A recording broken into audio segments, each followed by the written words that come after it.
welcome.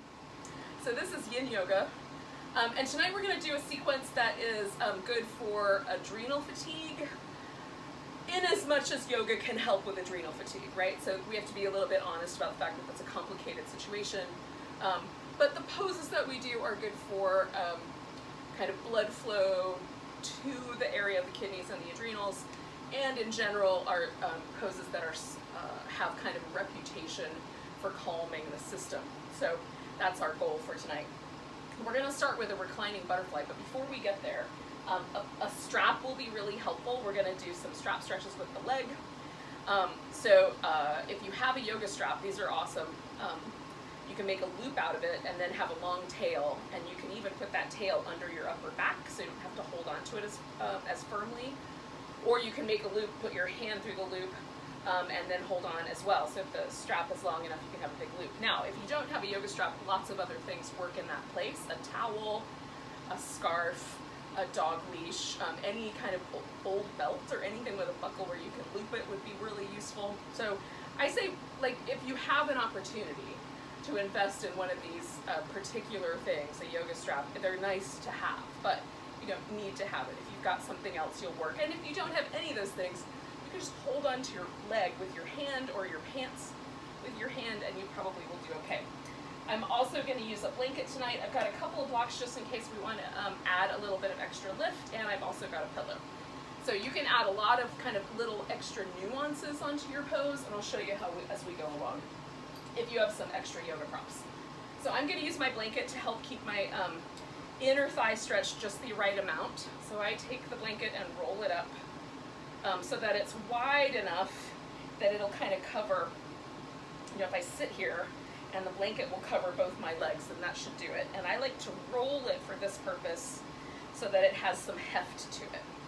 So that's going to go underneath my knees or up under the edge of my thighs so that my legs find just the right amount of stretch.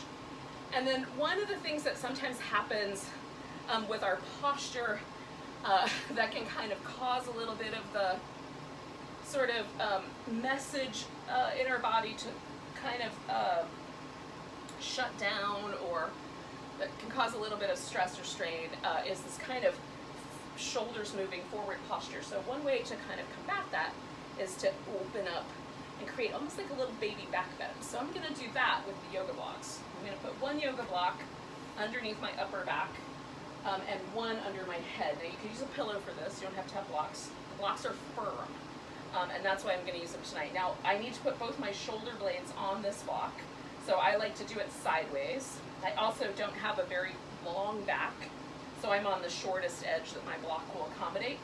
Some people will find if they have a longer back that the medium edge is really nice as well, and some people prefer to kind of go right between the shoulder blades. I like the support to be on top of the big bones because we're going to stay a little while. So this is the way I would recommend it. And then I'm going to lay down over that, put my shoulder blades on this block, and then adjust the headpiece. Oh. All right, so these guys are going to go under there. And if I don't have my shoulder blades on the block, then what happens is the edge of the block kind of pokes me right in the spine, which is not comfortable. But if I get the shoulder blades onto the block, that kind of wide expanse of bone just takes my body weight and distributes it in a really lovely way right across the block. So it's pretty high up your back, right? It's way up here next to the top of your shoulder is where that's going to wind up. And then just test it out for yourself. And if this is horrible, just get rid of it and lay down on your back without any props. So this lets my arm kind of drop a little bit. It gives me this sort of elevation in the ribs that's kind of reminiscent of a fish pose, but a little kinder, because my head and neck are supported a little bit higher than the shoulders rather than lower. And then we're just going to pause here for a little bit and breathe. Now with Yin Yoga, we're trying to get to the point where we feel sensation and then ride that edge of sensation. If it gets softer and the body accommodates the movement or the pose and we don't feel anything anymore, then you can go a little deeper into the pose. If you are tensing up or creating stress in the body or strain, then you want to back off a little bit. So we're going to ride the edge where we feel it, but it's not too much and not too little, right? Just right on that, surf that nice little spot. I feel something, but I'm not tensing up or getting tight or creating stress in my body. If your jaw tightens up, or you find yourself furrowing your brow, or you're kind of, oh, you just wish the pose would be over, those are all indications that you're too deep. You should back off a little bit. And then if you just plain don't feel anything, you can play with the pose. Now, people who are hypermobile may find that they don't feel a lot in yin in general. So what I will say to you is just be kind to yourself, because sometimes it's better not to go seeking after sensation if you already have a hypermobile body. This is a practice that's really great for people who have tighter wound connective tissue that creates range of motion issues.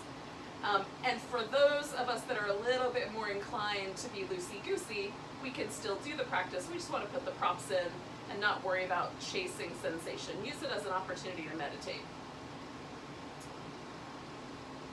Ooh, we all could use opportunities to meditate.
This first kind of opening period, we're here. We've been here about half our time. We're going to stay a couple more minutes. Is that taking this moment to sort of soften your forehead, to soften the jaw, let your eyes get a little heavier, relax your lips a bit, let them get fluffy. So just bring in some kindness and receptivity to the face.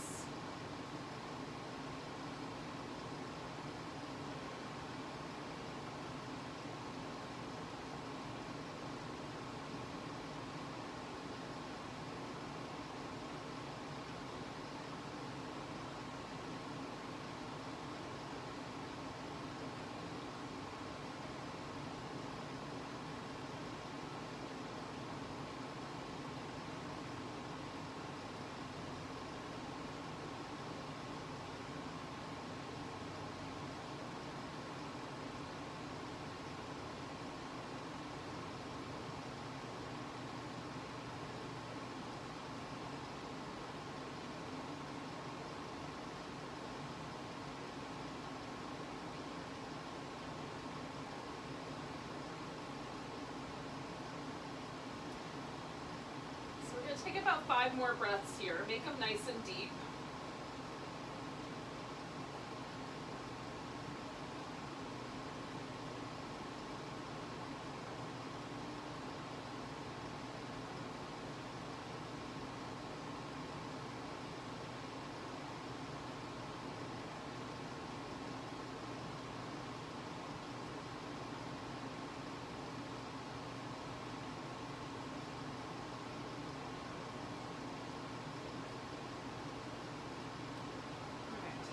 So the first thing I'm going to do to come out of this shape is I'm going to take this block out from underneath my head, and then bringing my knees together and rolling to my side, I'm going to get this other block out from underneath. And then I'm going to come back onto my back. So I'm going to get this guy out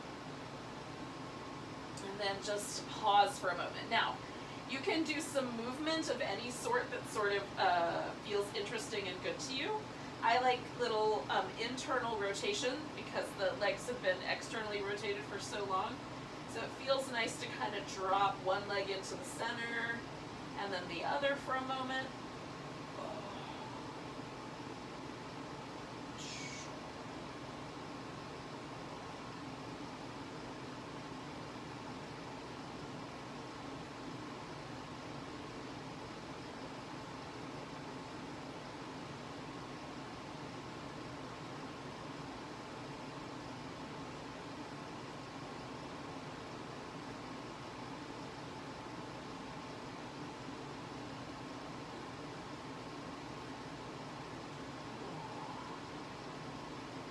Okay, now what we're going to do next is a sequence of 4 poses that will hold for about 2 minutes each.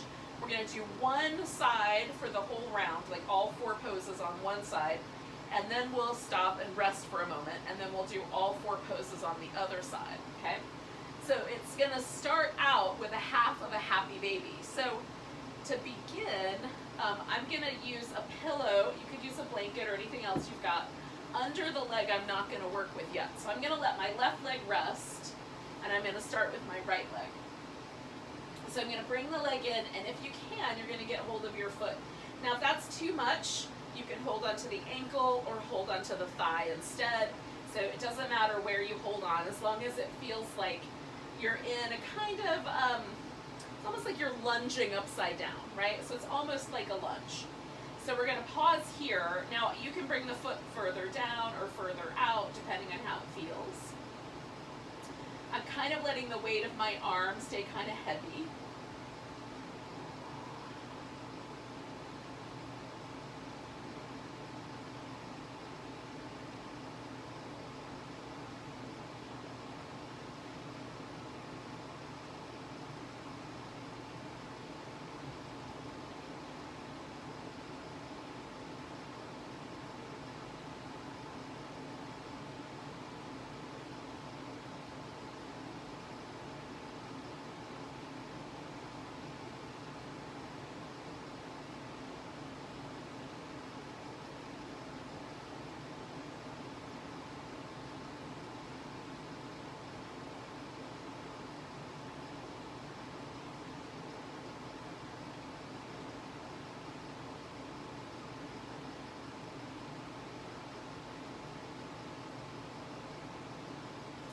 Now, if you've never held a happy baby for 2 minutes, it feels like a really long time. And it is. It's not a crazy long time in the general scheme of things, but when it comes to holding this pose, it feels like a really long time. But we've just gotten a little bit longer.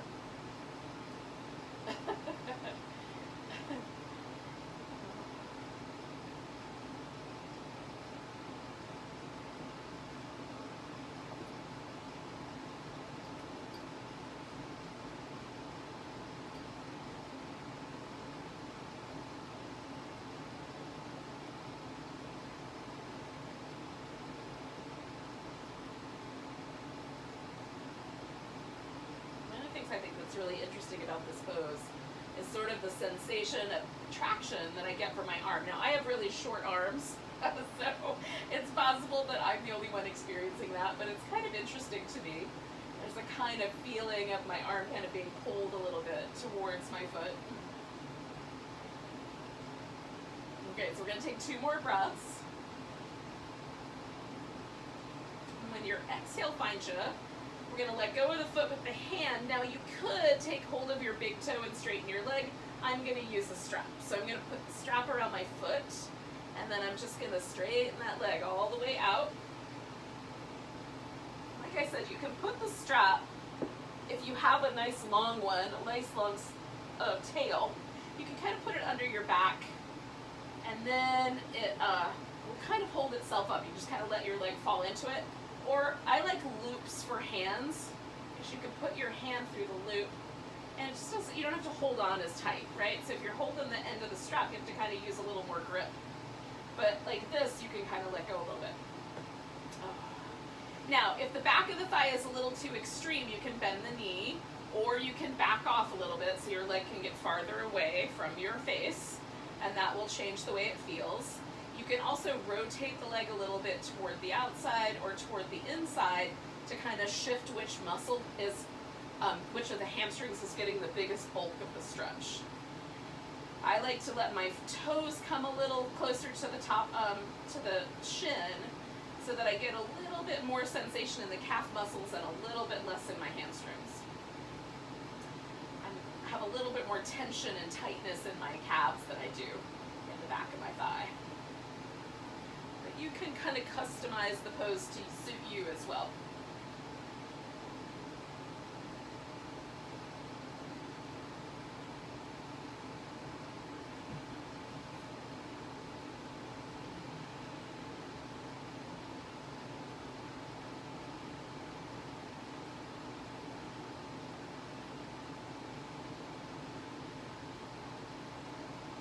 Sure that you're unwinding any tension that you create around your face or your shoulders. I'm just going to pause here for about 3 more breaths.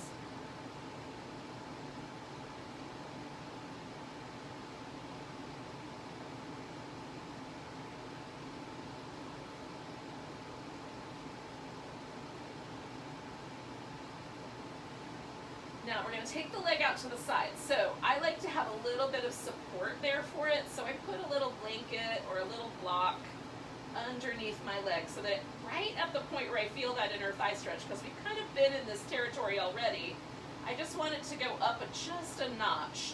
So I don't want it to be too intense. So a couple of props can be helpful. A big pillow, if you've got one of those, works really nicely. You can, again, bend the knee to create a little bit less pressure as well as building up some props to land on.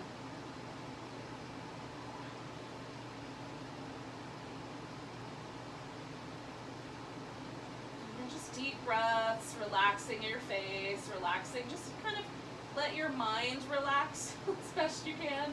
Once you're in the shape, you can basically just focus on the breath, or on this kind of idea of sort of creating a sense of calm, a sense of peacefulness in the body, contentment.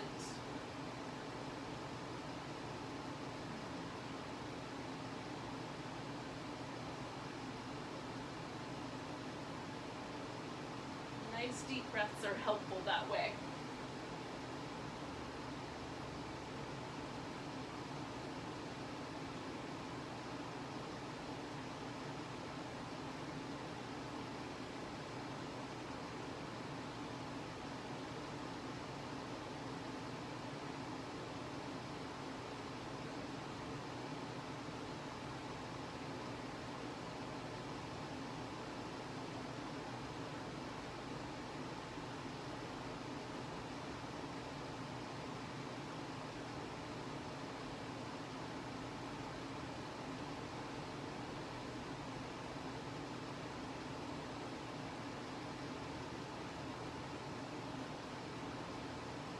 So 2 more breaths here.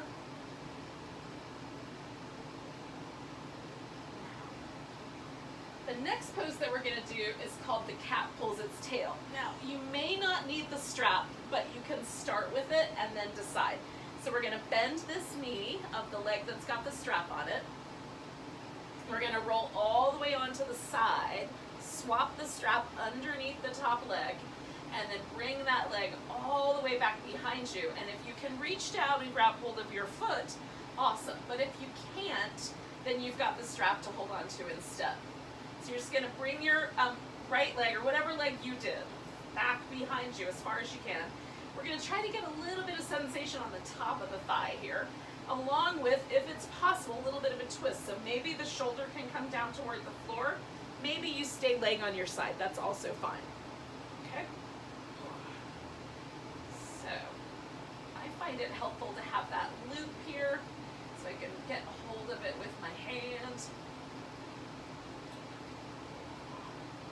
Then I can allow my knee to have a little bit more play. If you have sensitive knees like me, you can do that for your knees as well. So the more the foot comes towards the buttock, the more the knee might feel the pressure. The more we take the thigh backwards, the more we can kind of center that towards the top upper part of the thigh. So just take the pressure away where you need it, like let your foot come farther away, or let your leg come farther forward if it feels too sharp.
Yogi. So we're going to take a nice big breath, and then we're going to let go of our foot and let that whole thing just unwind. We're going to come back onto our back eventually. And then just for a moment you can do some movement, whatever movement feels good to you.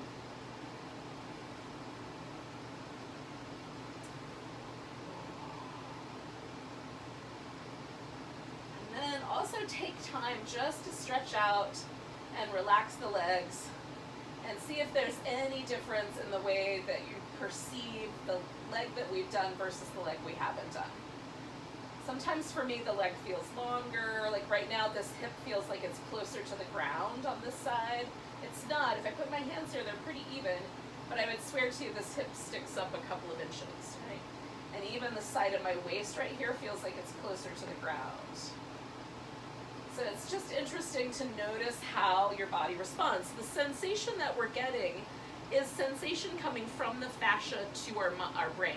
There's more nerve endings in our fascia than there are in a muscle. So the fascia communicates a lot to our nervous system. And so we want to be mindful of that. That's why with yin, we're not pushing so hard that we're creating problems, right? We don't want to find our nervous system resisting that effort that we're doing, because that really is a communication that we're overdoing things and the fascia is feeling vulnerable. And so we want to go to just that edge where we feel the sensation and try to kind of ride that space so we can keep the nervous system relaxed. And then these signals that we get back, we can determine whether we did a good job based on how it feels. So if the signals that I'm getting back are pleasant and it feels really nice, then I basically do the exact same thing next time, or pretty close. I mean, every day is a new day, but you know, pretty close to the same amount of time, same sort of pressure. If I come out of a pose and I feel really sore or tender, or things feel like they're out of balance in a really major way, then maybe there's numbness or tingling or something like that, then I'll change it for the next round, okay? So we're gonna do the other leg, same idea. We're starting with that half happy baby. So I'm gonna put a little support under this leg. I'm gonna bring this guy in and just start out with the leg close. See if you can grab hold of your foot. And if that worked out, then we'll just hang out like this for a couple minutes. And if there's, you know, maybe you need to hold on to your shin tonight, or thigh even, instead.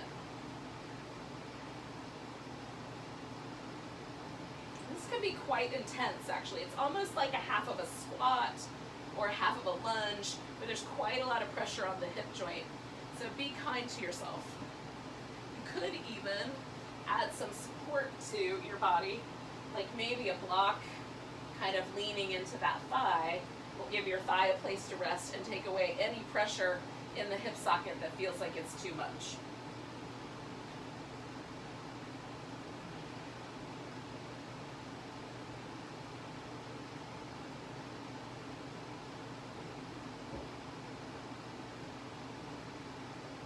again, I'm trying to relax my arm, even though my hand is holding on up here. Trying to let that kind of turn into just gravity, kind of trying to draw my shoulder towards the floor while my foot is holding on.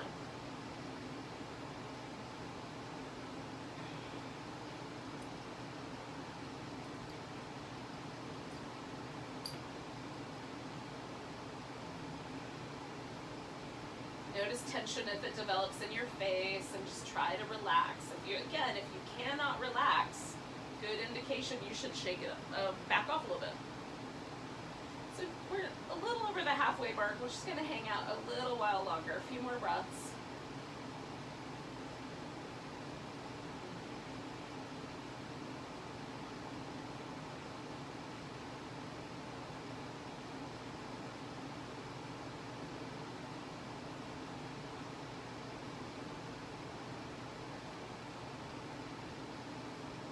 Okay, nice big inhale, and then we're going to let this guy go up all the way straight. Again, you can use the strap for help so that you can adjust the leg. So we get the stretch where we want it, but not where we don't. Get my hair up from under there. So for me, I like more calf, a little less hamstring, so I just adjust so I can let my leg fall into that and kind of concentrate some of the effort right at the calf muscles. The hamstrings, for me, are a little bit more forgiving, but for you, that might be a really tight place, and it's very sensitive because it meets right at the bone of the pelvis. So the connective tissue from the hamstrings attaches at our, what are really called ischial tuberosities, but we often refer to them as sit bones or sits bones. Which is a sensitive place if you have to sit down. So be kind. You don't want to rip that area. It's not a good area to tear. And usually with yin, because it's so slow, we're not in too much danger of that, but if you're too pushy, you can create some havoc. So be kind. Compassionate with your yoga pose.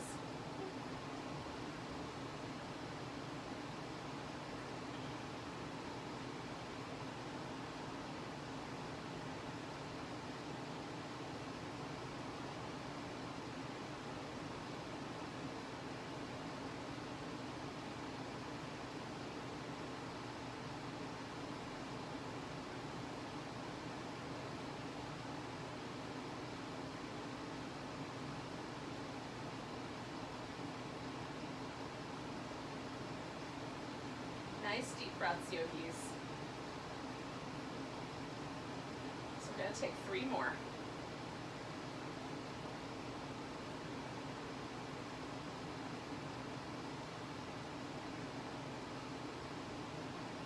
So big inhale, and then with your exhale, our legs going out to the side. I'm just going to organize myself around my furniture. Try not to kick things over. You just want to go out to the point where it feels appropriate, maybe have the extra blocks or supports there for yourself. Pile up some pillows to land on if you need. I feel this little stretch right in this area from about right behind my knee coming down, and that is exactly the connective tissue. So I don't want to go any further than just feeling that. It feels just right. If I'm too sharp at the knee, or if it's too sharp at the groin, back off a little bit. Particularly, that is a particularly sensitive area.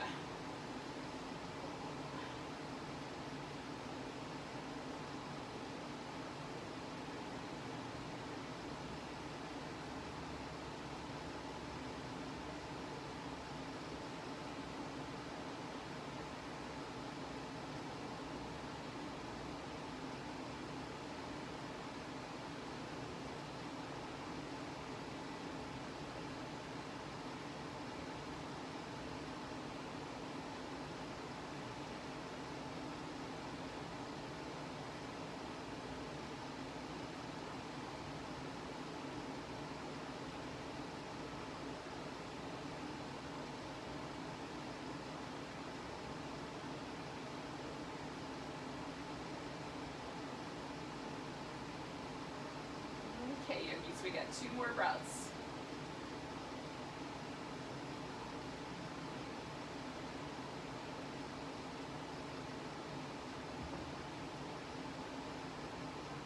Oops, I lied. One more. I thought it was pretty close to when the time was going to change.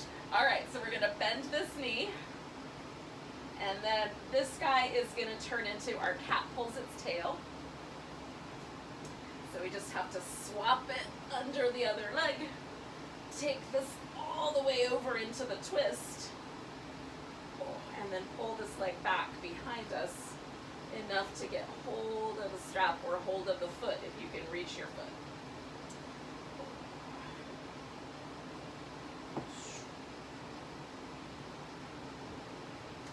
And then you can decide whether you want to do more of a twist or less of a twist based on how it feels in your back.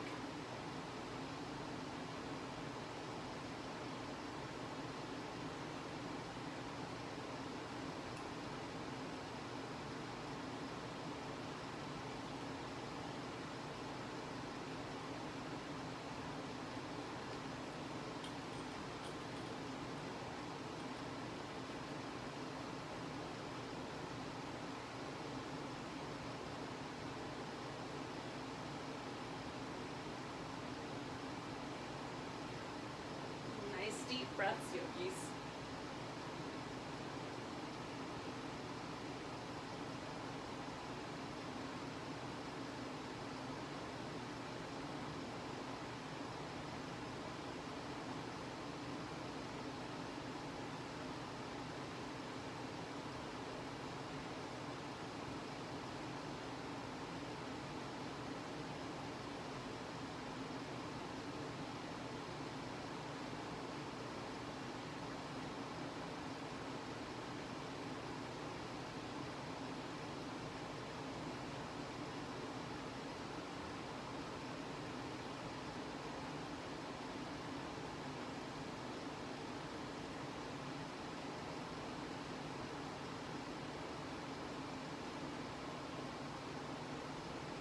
All right, yogis, we're going to take 2 more breaths.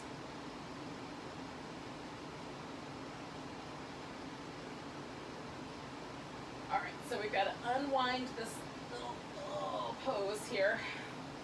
And then for a moment, you can come back onto your back, do some movement that feels good to you.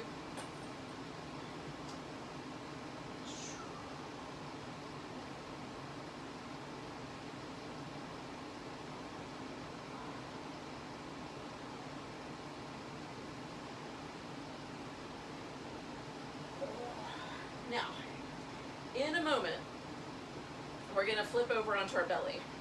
So if you need to do some other kinds of movements first, like if you want to do some cat-cows or a little down dog or something like that, do that first, and then we're going to join up in a sphinx.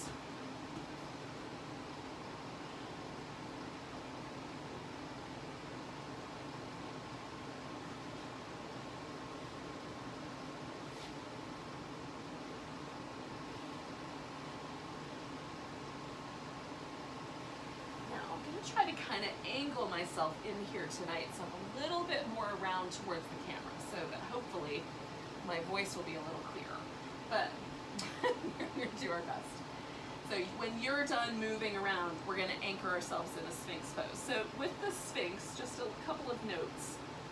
I find it helpful to have the elbows a little bit forward of the shoulder so that it's not, like if I tuck my elbow down here, a lot of pressure winds up in the front of my shoulder. If my elbows are too wide apart, it feels sort of like everything wants to collapse. But if I bring my elbows in slightly and move them forward to the shoulder, there's this kind of situation that happens where the bones kind of hang on to each other and everything in my upper back relaxes. Now you can also do like a little forehead rest by kind of like giving your palms kind of a little, you know, like make it a little forehead rest for your palms.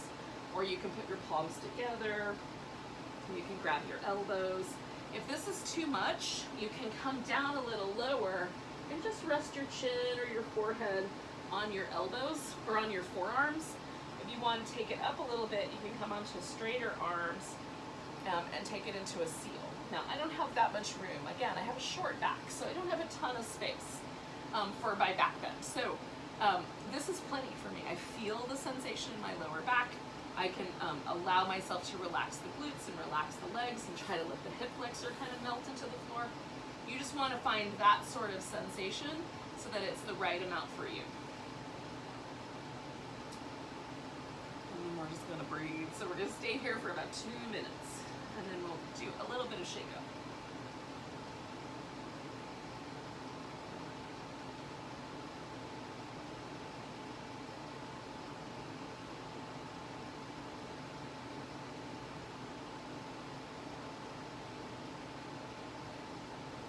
Now the kidneys are the big organ where the adrenal gland lives. So the adrenal glands almost look like little party hats. They're like little triangles, pointy triangle, like little party hats.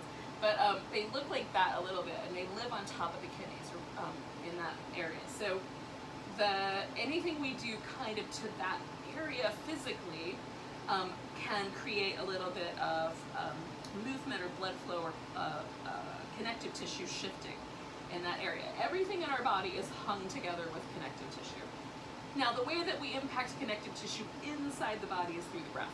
And so when we hold a pose like this and we breathe really deep, because normally what happens when we take a deep breath is the kidneys drop down and then they return a little bit. I'm exaggerating that movement. It's probably very, very tiny. But because that happens normally when we're breathing and we're standing or sitting upright, when we get into this position, we're sort of inhibiting the movement that the kidneys have, so they get kind of pressed a little bit more into the lower back. And so we might feel the kidneys kind of coming up, or you might feel the breath kind of pushing them into your back a little bit. And that may have some impact. There's been some interesting tests that have been done of people who they tested the inside of their mouth, so they swabbed the inner part of their mouth before they did yoga postures, particularly inversions. Back bends also seem to have an impact. They swabbed the inside of their mouth and tested for stress hormones, did various yoga poses, swabbed the inside of the mouth and tested for stress hormones again. And there was an interesting, significant percentage of people who had a lower amount of stress hormone, either through doing inverted postures, and any inverted postures seem to do the trick, or to a lesser degree, but still significant, right? Statistically significant back bends. So we're going to take a nice big breath.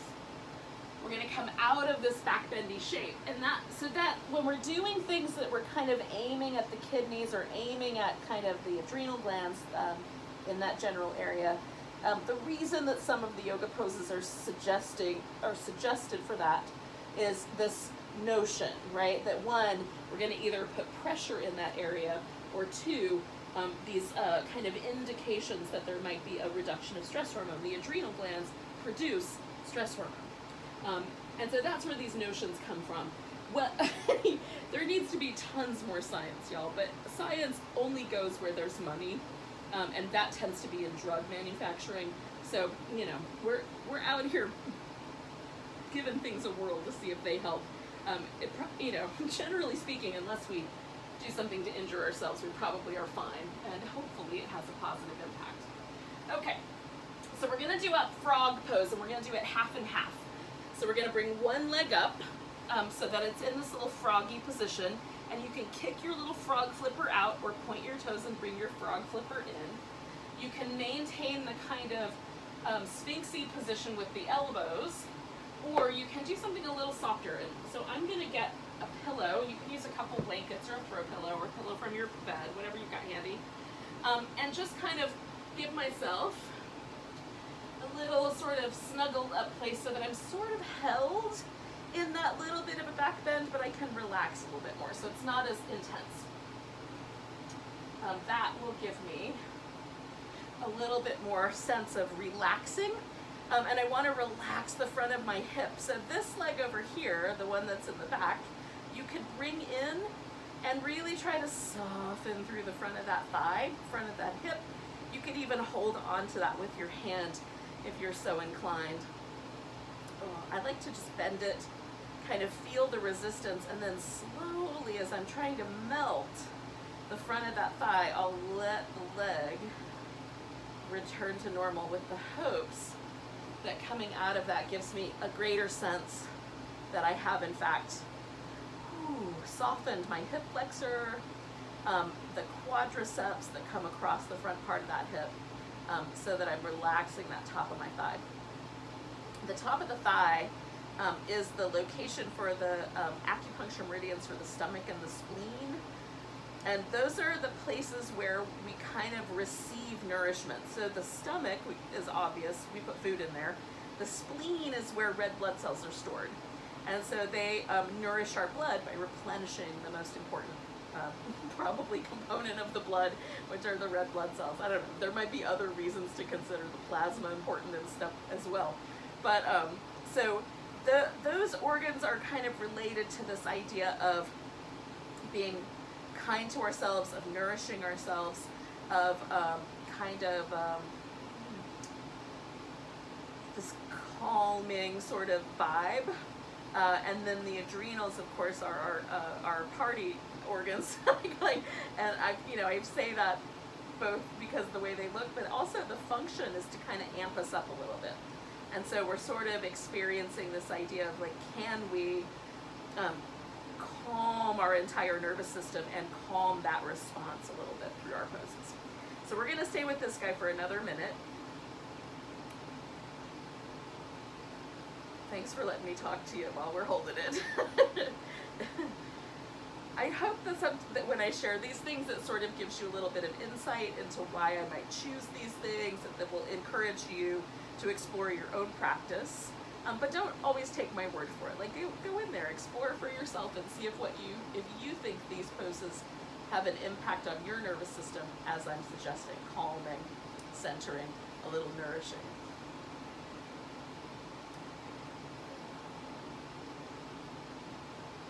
All right, so we've got about 4 more breaths left here.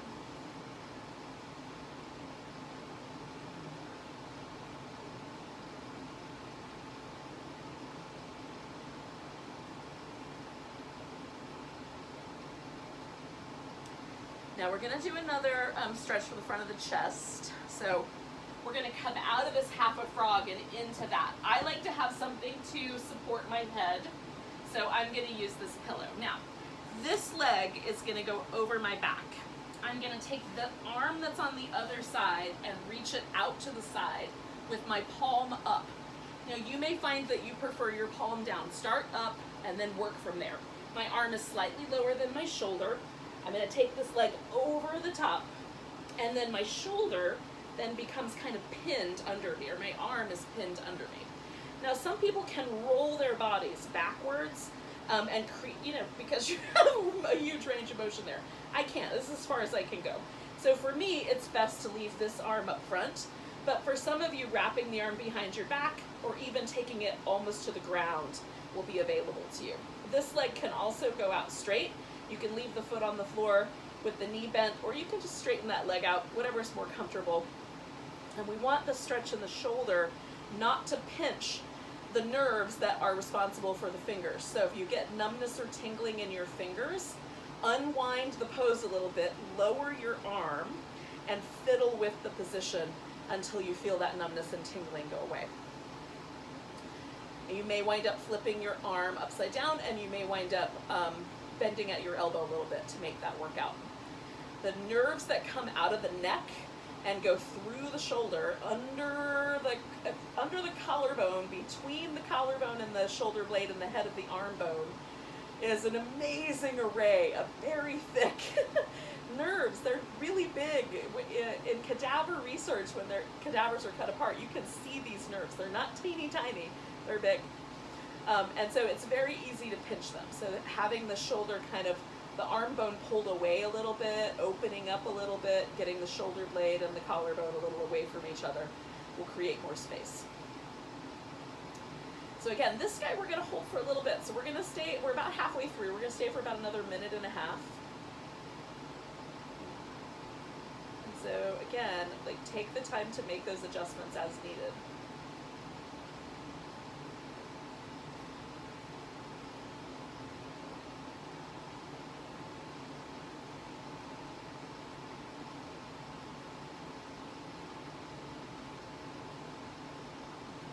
Nice deep breaths, just kind of allowing yourself to kind of calmly experience, if possible, calmly experience the kind of intensity here, right? So the idea being that we get practice being calm in the state of, in the face of challenge.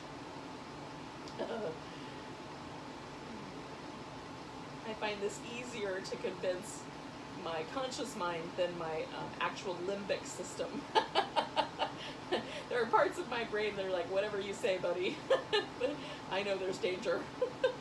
So I'm not sure that there actually is, but there are parts of my brain that often think that all by themselves with very little input from me.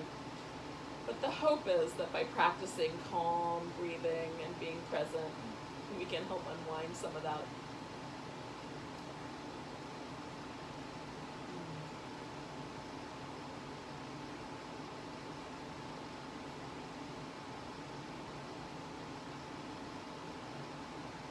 Okay, you guys, we're gonna take a big breath, and then we're gonna come out of this. Now, we're gonna unwind the shoulders. Take a few minutes and do some little shoulder circles. I just realized that when I moved things to vacuum, I forgot to put the little water dish back down for my baby girl. So I'm gonna do that real quick.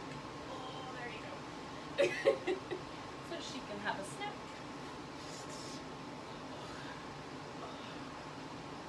All right, now the good news is, you guys, that we're gonna do the other side. Now, notice like how your arm feels and how your hip feels as a result of that pose.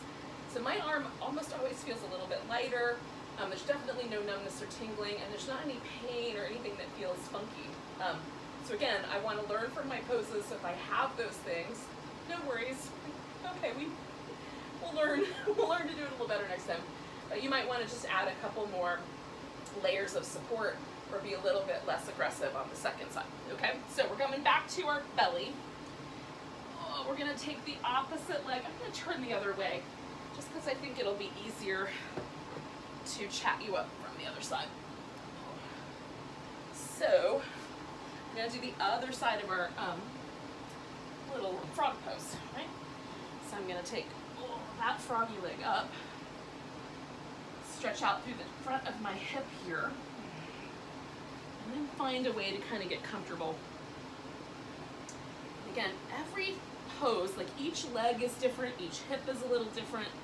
So approach your pose with the notion that you have to explore it a little bit.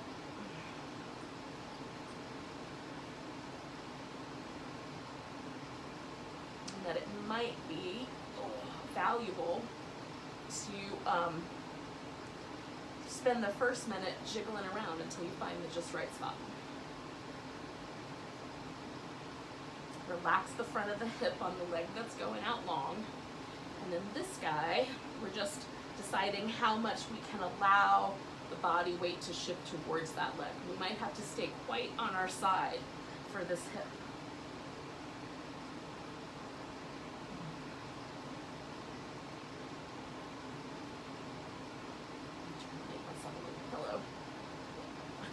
That's pretty good.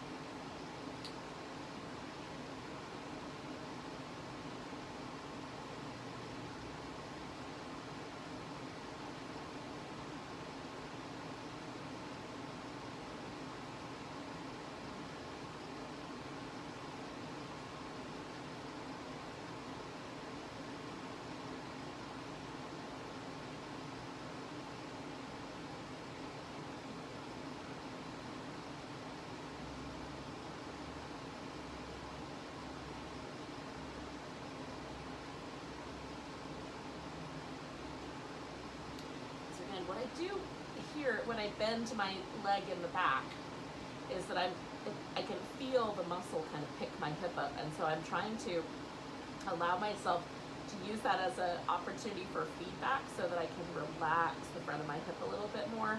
And as I feel that get a little softer, then I just let it go again. And so if I can feel my hips starting to tighten up, that gives me a little bit more feedback so I can feel myself consciously relax.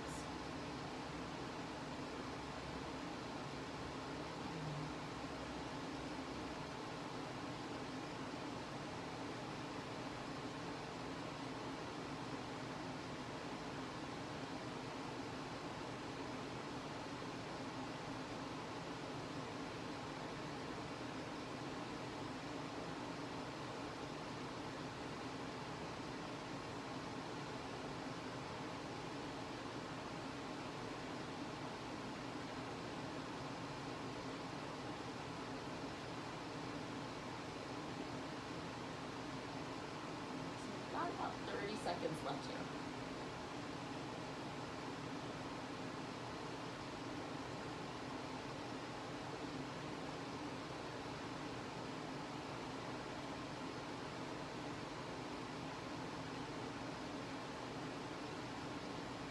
Take a nice big breath. Let go with a big deep. Alrighty, you guys. Now we're going into our arm stretch here, shoulder stretch. So we're gonna reach that arm out and then flip the leg over. And again, kind of feeling out, like where's the right spot for my arm? And then adjusting the legs as you need so that you can have a nice, so basically you just want yourself supported. So whether you have that knee bent and the foot on the floor so that holds you up, or you let the kind of weight of your legs hang out to hold you in place, whatever works best. I'm going to stay with this guy for a bit. And again, this arm could wrap over your back. You can come up front here. You can even like build a little pillow system and put your arm on a pillow. That would work too. Depends on how much pillows you have.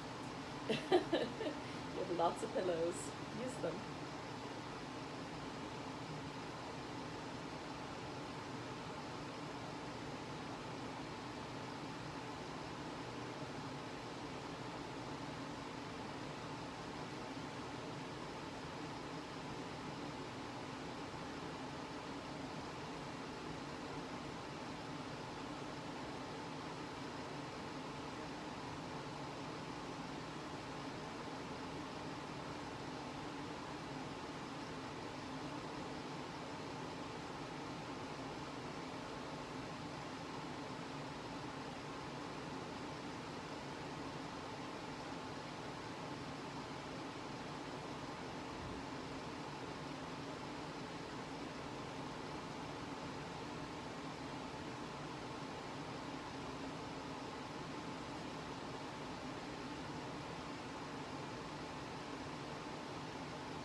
Track with your arm. We're about we've got like about a minute or so left.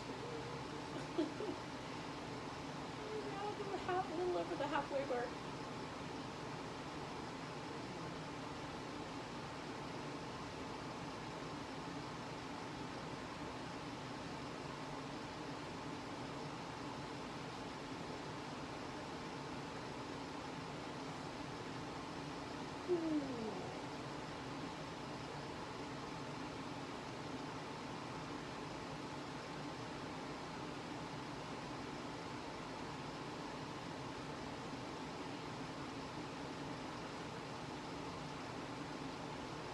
About 4 more breaths here.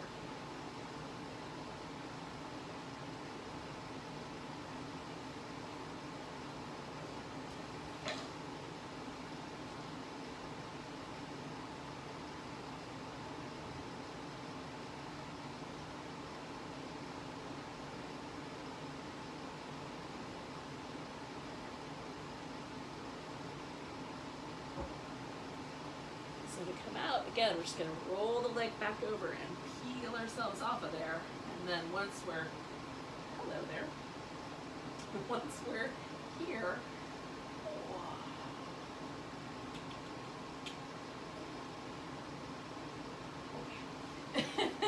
then we will just do a little bit of movement.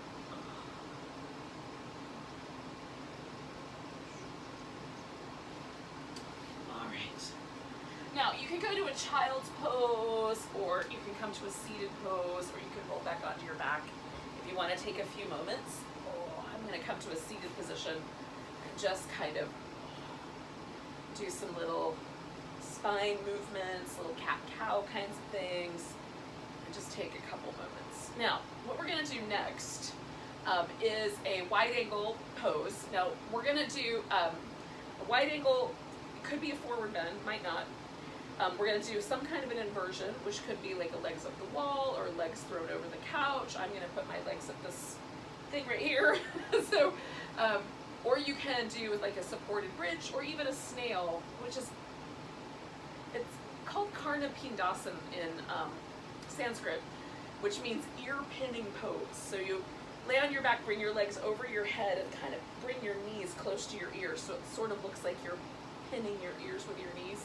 A little more relaxed than that, but that's the pose called the snail. And from the side, you sort of look like you're curling up like a little snail shell. So that's, you know, there's like part of you that sticks out and then part of you that comes up and over. So it looks a little bit like it. I mean, it's, you know, it's a loose artistic rendering of a snail.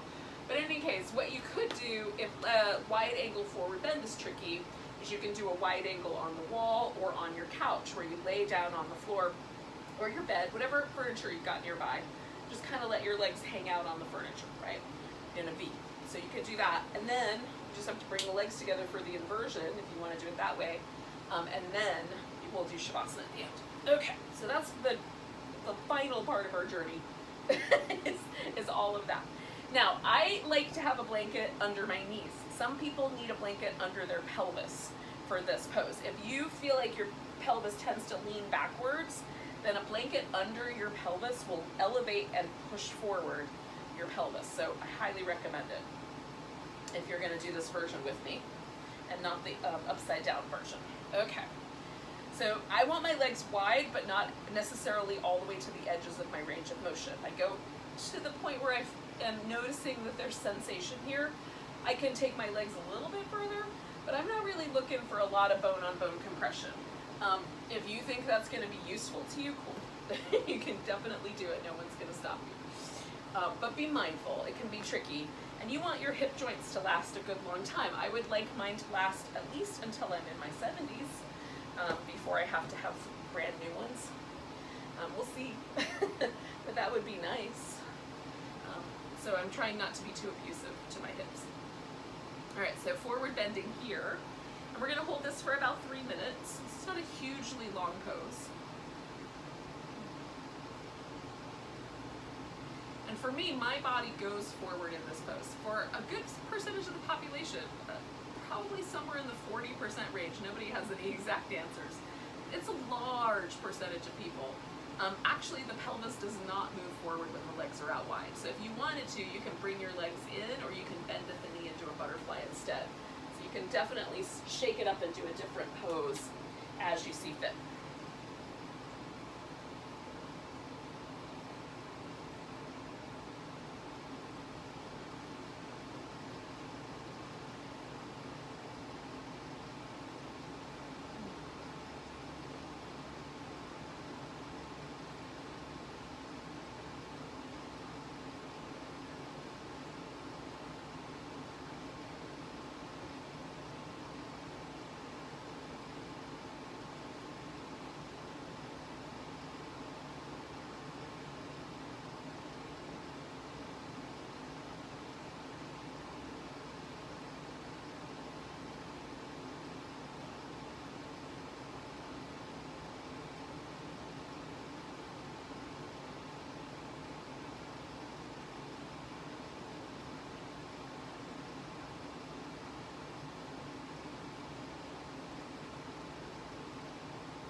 Breaths here.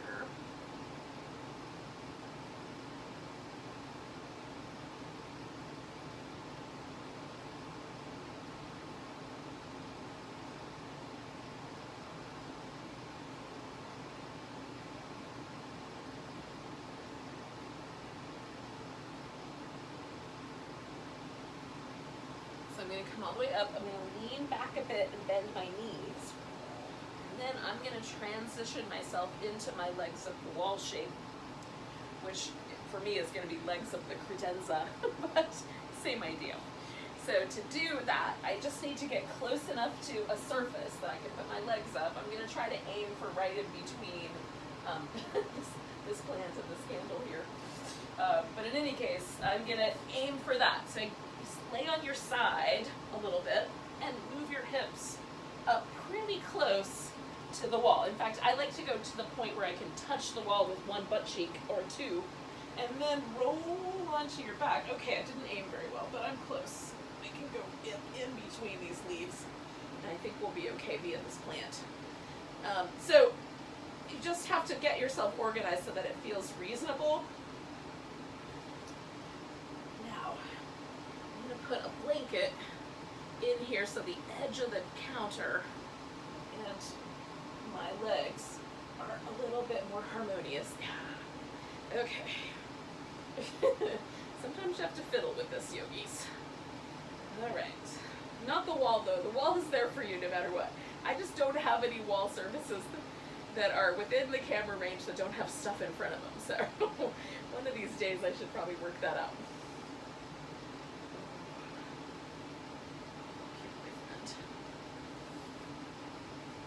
I feel like me and this philodendron can get along okay. We're doing all right. I don't think I'm bullying this plant too much.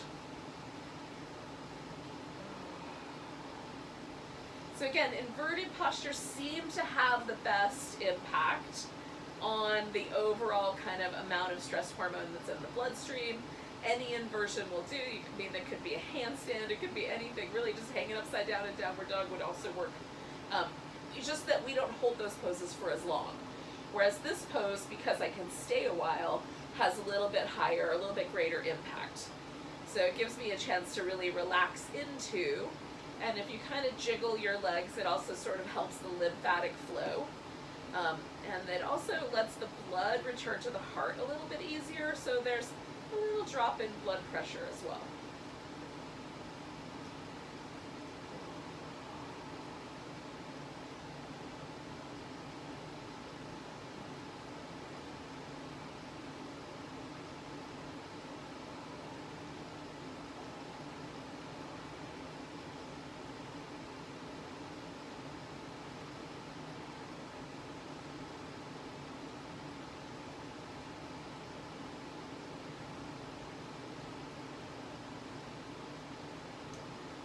Stay with this pose for a couple more minutes, you guys. What's going on, little softness? How are you, sweet girl? All right? Okay. Sorry. Not trying to irritate you.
Stay for one more minute.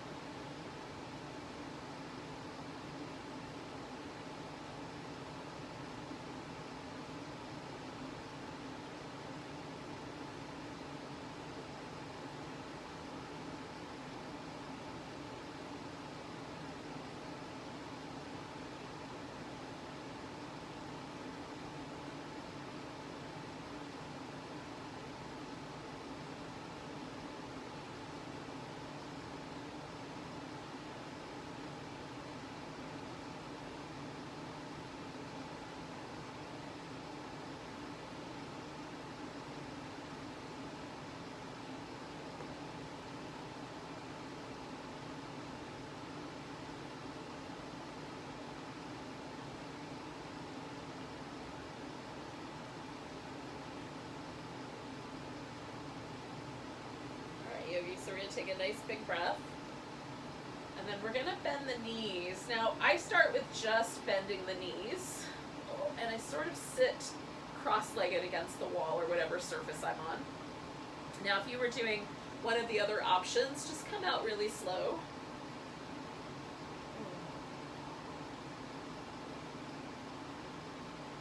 And then eventually I'm gonna roll to the side, and this is gonna turn into my final relaxation, my Shavasana. So once I'm laying on my side, I'll make all the adjustments. So I like to have a blanket for my head, so I'm gonna make a little pillow. And I'm gonna put this other pillow under my legs.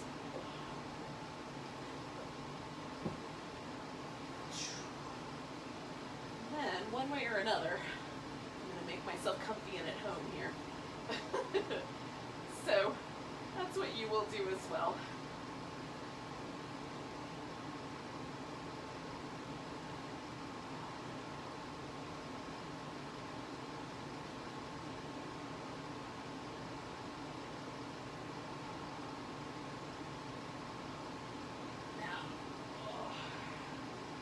Once you're comfortable, and you've got enough kind of softness around you to make it reasonable, just let your body completely relax. Now, one of the reasons that we do this pose at the end of every yoga practice is so that we give the body a pose where it doesn't have anything really going on.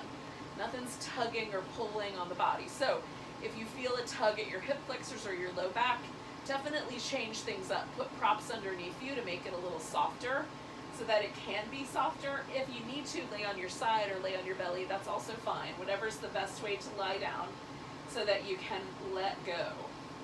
And then, because nothing's tugging or pulling, it really gives our parasympathetic nervous system a chance to really just be the dominant force in the body. So we're hopefully that all of this practice has kind of brought us to a state where we feel calm and relaxed and pleasantly kind of content. You can kind of aid that along by allowing yourself in your Shavasana to consider things that you're grateful for. Be grateful for this next breath that's coming in. Grateful that you've had a chance to practice today. Grateful that it's, you know, whatever day it is, or that you're alive today. Like, just allow yourself to feel, to feel completely in awe of the fact that you are here and we're in this moment together. And that experience of gratitude can go a long way to helping us find that contentment.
back to this notion with this next breath. Just be grateful as you feel that inhale come in. And as the exhale travels out, we take the breath for granted. It happens over and over again without us ever even trying. Isn't it delightful to just be like, oh, thank you. Thank you. I'm so grateful that that process keeps going so that I have this opportunity to live this life.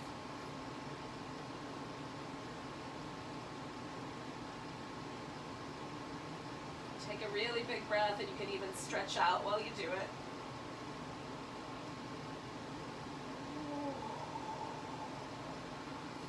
Give yourself a hug. Oh, maybe a little back massage for the road. That always feels nice.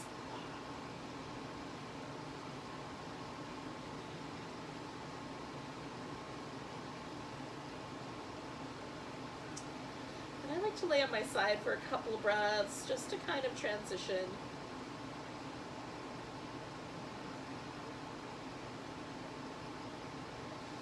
When you're ready, come on up. So, thank you for joining me for a little yin yoga for adrenal gland fatigue. With the pandemic, a lot of us are feeling kind of, we've been in this for months now, and a lot of that kind of stress kind of loaded onto our bodies. So it's a great way to kind of give yourself a chance to take a little break from that, a little vacation. Take a nice big breath. And a big deep sigh. So thanks for joining me. Namaste.